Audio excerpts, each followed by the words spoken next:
Okay, this is the second video in our Ableton audio effects series. Last time around we looked at auto filter, and this time we're going to be checking out the Autopan. And we're going to use that to write a bass line and widen the sound slightly, as well as checking out all of the different parameters. So this is the track that we're going to work on.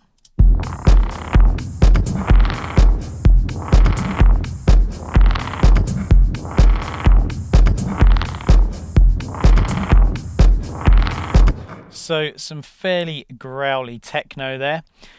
Before we look at that, let's dive straight in on the Autopan interface. Now, if you've checked out the auto filter video from last time, you'll be very familiar with what all of these controls do here.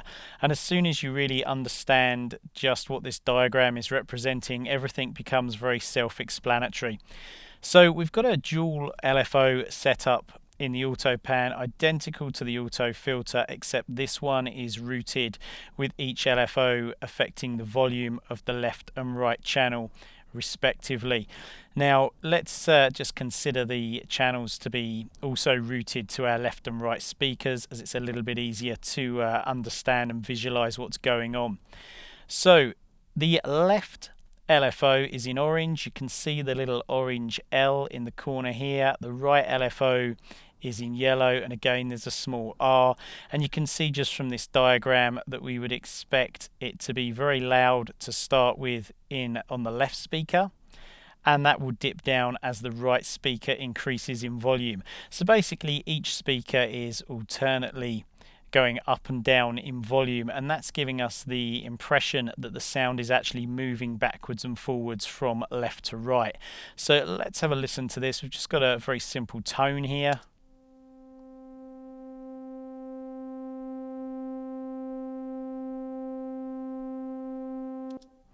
And the range of the volume is controlled by the amount control here, and there's a button down here which will just swap or invert, which is exactly what it's called, each of the waveforms for the left and the right LFO.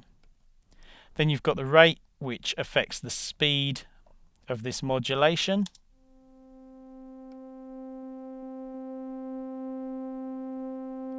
And you can have that freestanding, or you can sync that to the tempo of your track. Phase just changes the start point of the right LFO, so you can have that again perfectly in sync with the left hand side. So in this case they'll both start with the loudest volume we can have, and they will decrease to nothing. And so in this case, rather than hearing the sound move from left to right, it's just literally going to go up and down in volume. And let's just turn the rate down a bit so this is a touch quicker. So essentially a tremolo effect, and we can do some cool things with that as well. The offset moves both of the LFO's start points simultaneously. The shape, fairly self-explanatory, changes the shape of each LFO. And the shape parameter here, as we turn this up, will morph each of these shapes that we may have picked into a square wave, which is a lot more sort of on-off sounding. So let's just bring this in a little bit. So it's very abrupt. So here you'll hear it literally flash on the left, then the right, then the left.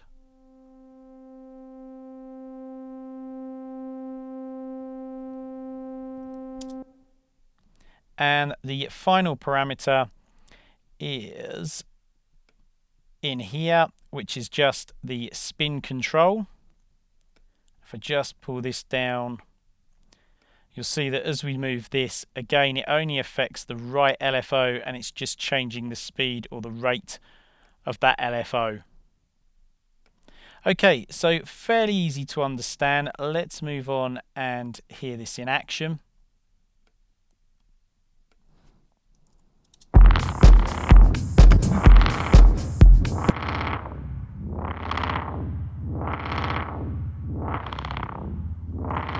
So we'll work with this sound now. It's already got a little bit of panning in there, but what we're going to do is turn the Autopan all the way up.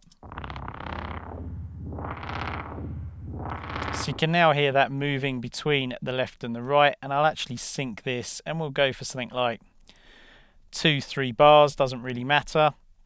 And what we'll do here is group this up, and we're going to duplicate the chain. So for those who don't understand the effects racks just yet, I'll simplify this. Essentially, we've got the audio coming from the left here. It goes into the audio effects rack where it's split into two. It's basically doubled up, so you get the audio go through the first chain, then again the audio go through the second chain, and we're able to process this in parallel by adding some effects and changing the panning, the volume, etc. So on the second one, we've also got the Autopan. I'm going to invert this one, so now where this one is turning something up on the right hand side to start with, the other chain is turning it up on the left. So we'd expect that essentially it's going to sound exactly the same with the rack on or off.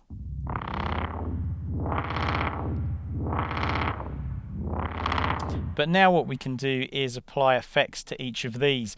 Now you can apply completely different effects and you will again hear things moving from the left to the right, or you can try and balance it out a little bit, and that's going to give you a widened stereo field but without this obvious pinging backwards and forwards.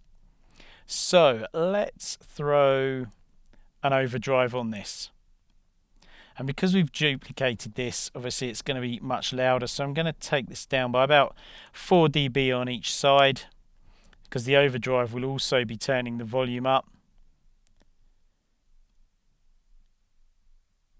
And we'll just make a few adjustments to this, and then I'm going to copy this one, paste it into this chain.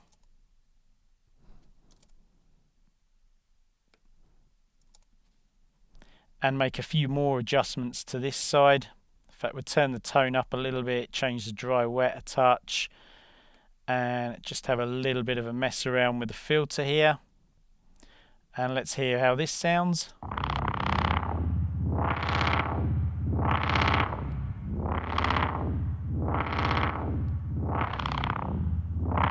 So you can hear very, very subtle effect, but what we're getting is a nice wider sound.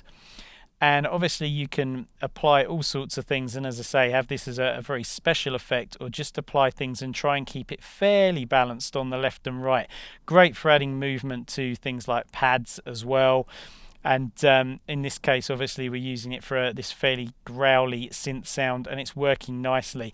Use things like the erosion works well for this technique as well. Perhaps putting EQs on there, all manner of different things will work with this particular approach. So let's move on to creating a bass line. So the track as it stands doesn't have one.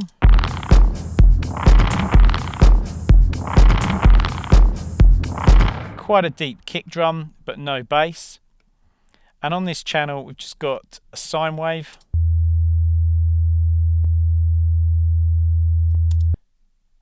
And what we'll do in order to create the bass is whack the amount all the way up, and we're going to put our left and right in sync. So this is going to give us the volume fluctuating.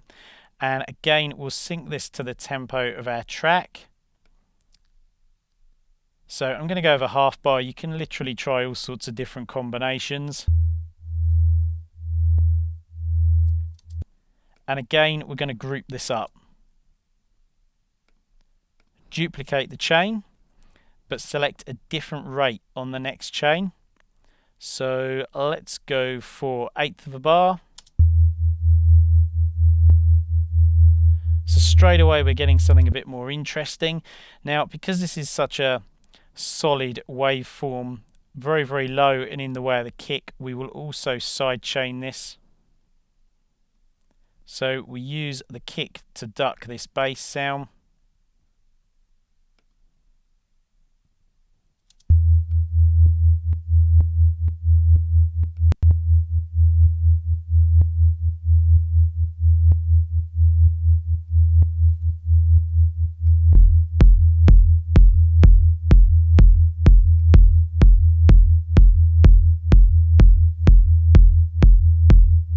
So that's working quite nicely. Now if I just flick this over so we can actually see the volume meters here,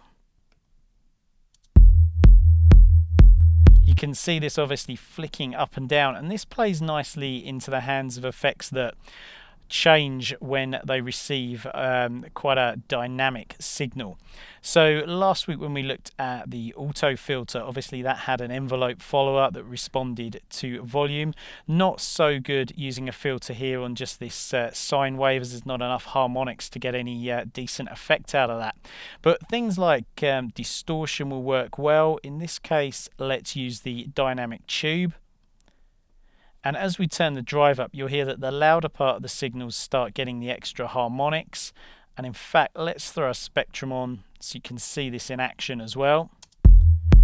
But the quieter sounds won't be driving the tube high enough to get the effect.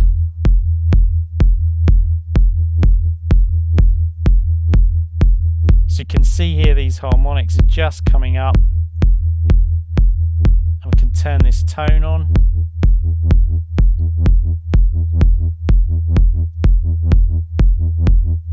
And of course this has got its own envelope follower, so you can have a play with this as well. Let's give this a try.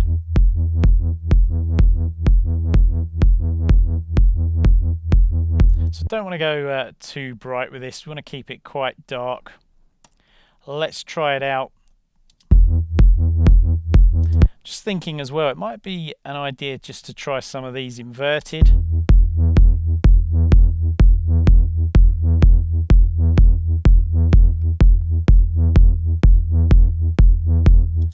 You can, of course, look at adding more chains to this without any problem as well, with yet different rates.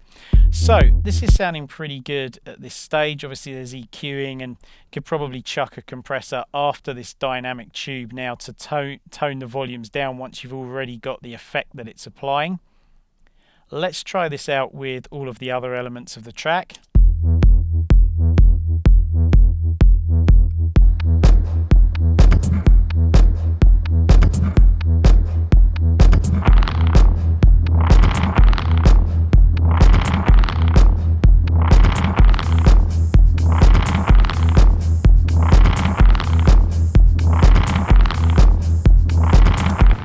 So that's working quite well, happy with that. Certainly a few little tweaks to be made, but it's already created a bass line very, very quickly using this technique that's working nicely with this track.